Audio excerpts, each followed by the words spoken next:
When Nike made the decision to turn the 12th generation Mercurial Vapor into a sock boot, it was a controversial choice, but one that ultimately worked out. We now have the Vapor 13, and as you may have noticed, it is still a sock boot. And I've read the comments, a lot of people are saying that the new sock boot looks a whole heck of a lot like the old sock boot. And while they might look very similar, trust me when I say they are very different. Shockingly different. What's going on, guys? Josh from SoccerReviewsForYou.com, bringing you my review plus on-feet video of the brand new Nike Mercurial Vapor 13 Elite in one of two launch colorways, this one being a blackout from the Under the Radar pack colorway. We're used to seeing Nike release new models on a 2-year cycle, but they have since broken that and have introduced the next generation of Mercurial a little bit sooner than expected. And while the base design on paper appears to be very similar, a Flyknit upper, a split sole construction, virtually the same stud pattern, all of these elements have been tweaked quite significantly or even just a little bit to make for a boot that is hugely improved in every single way, which I'm even surprised about because I did not expect the difference to be as extreme as it is.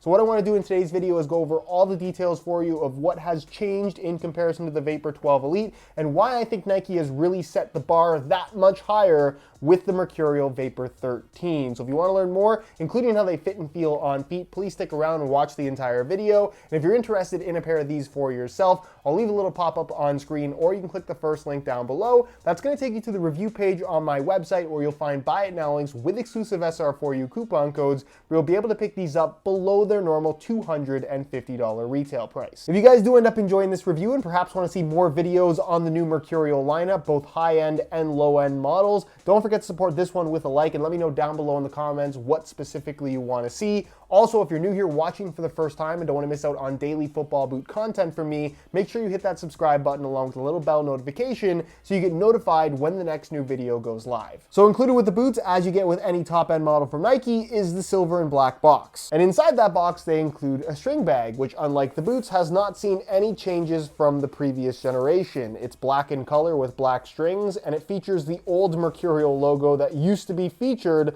on the previous generation Mercurial in this kind of iridescent color changing purple and green color with the little Nike swoosh there at the bottom, nothing on the back. It's an okay string bag, but honestly I expected a little bit more. It gets a string bag rating of 13.7 out of 19.1. As for the boots themselves, they definitely look similar to the Vapor 12 that they replaced, but not only does this have influence from the Vapor 12, it shares influence with the Nike Flyknit Ultra, it shares influence from the Nike GS 360, and even the Mercurial Superfly 4. The way Nike, and pretty much every brand for that matter, has approached knitted uppers on football boots up until this point is that you have the knitted base for the sake of the sock-like sensation, but that knitted base isn't strong enough to basically provide the structure required for a pair of football boots. So they have to add structure in other ways, typically by adding layers of material, plastics being very common on the surface of the upper, internal liners that are a little bit stiffer, flywire, Brio cables, whatever it might be. It's the reason why the Flyknit upper on the Vapor 12 and Superfly 6 that this replaces could be argued to have a more plasticky feel than it did a sock-like knitted feel. But in the case of this brand new Flyknit upper on the Vapor 13 Elite, all of the structure has been incorporated into the Flyknit itself. Essentially what Nike has done here is they've combined two different types of Flyknit yarns to create one upper.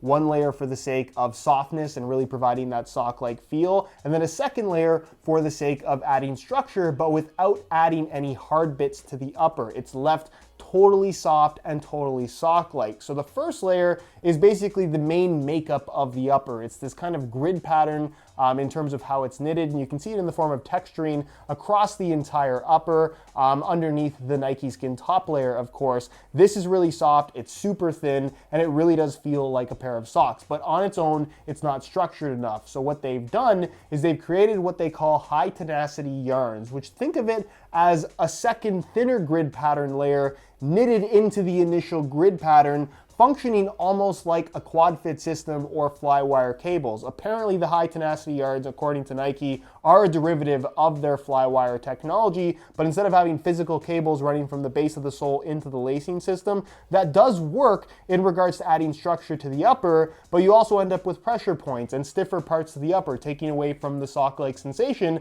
that a sock boot is supposed to provide. Instead, you basically have this all-over reinforcement within the Flyknit upper, so not only does it maintain its softness and flexibility, it's remarkably responsive with the laces tied tight. The end result being a super thin knitted upper that moves very naturally with your foot and is remarkably comfortable, but still has all the structure, lockdown, and responsiveness that you expect from a top end Mercurial. You can see this time around, there is still a Nike skin top layer, which is typical of pretty much any knitted football boot, although this time around, it is the thinnest Nike skin ever found on a pair of Nike football boots, and you can definitely feel that because, again, there really isn't any added structure from this top layer of plastic, which effectively is what Nike skin is. It does also have Nike's ACC technology, although you will not find the ACC branding anywhere on the boot this time around, which is an interesting choice by Nike. So there really is no way to prove that it is in fact there. We're just gonna have to believe them, but as we know on this channel already, ACC is an invisible technology. And then internally, they have actually changed up the liner as well, very dark in there, difficult for me to show you, but it's a lot thinner than what we had on the previous generation, and it's actually perforated all the way through. Similar to the old model, the laces still run directly down the middle. Of course, the upper does have a one-piece enclosure with the tongue area across the top of the foot being made out of a stretchy Flyknit material that this time around is a little bit thinner, and that is kind of the key word here with this Mercurial update. This does feel thinner in comparison to the previous generation Mercurial, and because the upper is thin, along with the softness and pliability of this upper, because of that high tenacity yarn structure system, you could argue with the previous generation that the Flyknit upper didn't provide the same barefoot feel that we got from the Teijin synthetic vapors that came before it. But with this new Vapor 13 Elite, if you're into that thin feel, this just feels really good. Being that this is the Vapor and not the Superfly, it does feature a standard low-cut design with this little kind of mini collar around the edges. Again, very similar design to what we previously saw on the Vapor 12. A synthetic suede liner on the inside with perforations throughout. A decent amount of padding to that heel liner as well, so pretty solid heel liner in general. And then the insole, fully removable. I'll give you guys a quick look at that.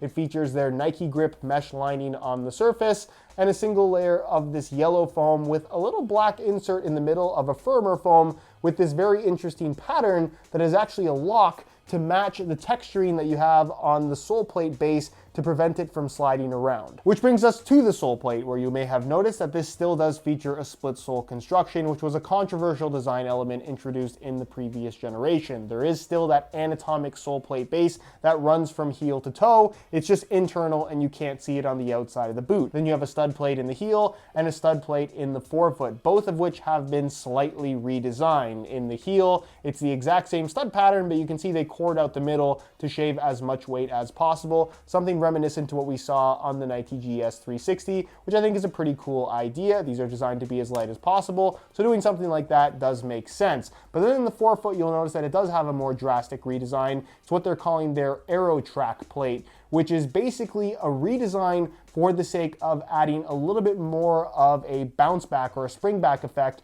when running. They wanted to have that responsive sensation. So what they've done is they've patterned the plastic in such a way where it has this very progressive bend to it. So it's not too stiff initially, but the more and more that it flexes, the stiffer and stiffer that it gets, really giving you that kind of spring back sensation. And it's one of the most progressive stiff sole plates that I've ever felt on a pair of football boots. On the previous generation, it just felt stiff for the sake of being stiff.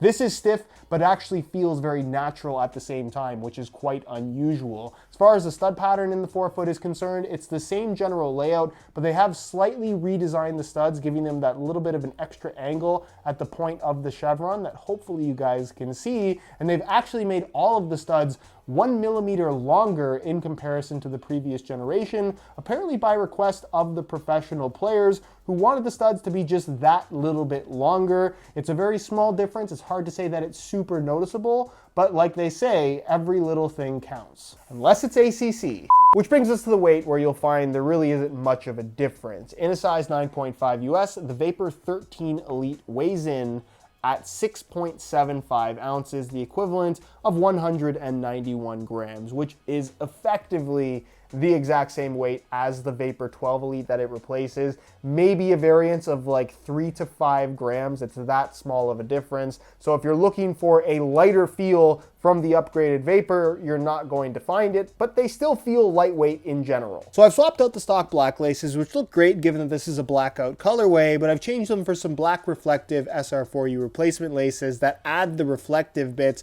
that I think look good on pretty much every boot, and it gives it just that little bit of an accent while still maintaining the blackout vibe. It's also a great way of changing up the style of your boots to make them a little bit different from everyone else with the same pair. So if you're looking to do that to yours, the website to head over to is www.sr4ulaces.com. There'll be a little pop-up on screen as well as a link down below in the description. So if you're interested in some, be sure to go ahead and check that out. You can definitely make the argument that the Vapor 13 looks a lot like the Vapor 12, but once you get these new boots on your feet, there is no denying that they feel dramatically different. And it's really one of those situations where I thought the Vapor 12, and still do think that the Vapor 12 Elite's Flyknit upper is really good, but when you put on the Vapor 13, it's so much thinner, it's so much more flexible, it's so much more natural in regards to how it wraps your foot, and the way that they've modified the shape, going more towards the shape that we had with the Vapor 11 and the Superfly 5 by simply lowering the volume, because technically this boot is still built on the same last as the Vapor 12. It just fits so much better and feels way better on feet. I know I said this about the Vapor 12, but I'm going to say it again about the Vapor 13. This is by far the most comfortable Mercurial Vapor that Nike has ever put out. Lockdown with the laces tied tight is phenomenal, and the way that the boot just wraps your foot, it's pretty much perfect because of the pliability of this new Flyknit upper. There is no hard plastic structure or any hard spots for the sake of reinforcing the material. As far as fit is concerned, it's got a really nice tight fit to it. So if you're a fan of that Mercurial style fit, you're gonna love the way that they fit. It is improved over the previous generation. Width-wise, I wouldn't say that they are exceptionally narrow or exceptionally wide. So if you didn't have really wide feet, probably not a great option for you, but I definitely think that they will fit most people. And as far as sizing is concerned, I'm wearing these in my usual size 9.5 US, and the fit and the length is perfect. So if you're looking to order a pair for yourself, I'd recommend going true to size to achieve the best possible fit. So in conclusion, I have to be honest with you guys, I was expecting to be disappointed by these because they do look so similar to the boots that they replace. But Nike have made big and small modifications in almost every single aspect of this boot, improving things that I didn't even think needed to be improved with the previous model, making for what I think is really the new bar when it comes to a knitted upper speed boot. This is the most sock-like sensation you can get from a pair of football boots, but at the same time is that top-level responsiveness and lockdown that you expect from a top-end Mercurial boot, all wrapped up into one upper. The sole plate is that much more responsive than what we had before. The traction is still 10 out of 10. Most aggressive traction you can get on the market. The boots are light. That could be maybe the one area of improvement. They could make them be a little bit lighter because we have seen lighter boots in the past. Not necessarily from the Mercurial line though, but in pretty much every single way they could have improved the previous generation, they have. So what I rarely ever say on this channel is that if you have the old one, you should definitely go out and buy the new one right away, because most of the time that's not the case. They don't make enough improvements to justify it.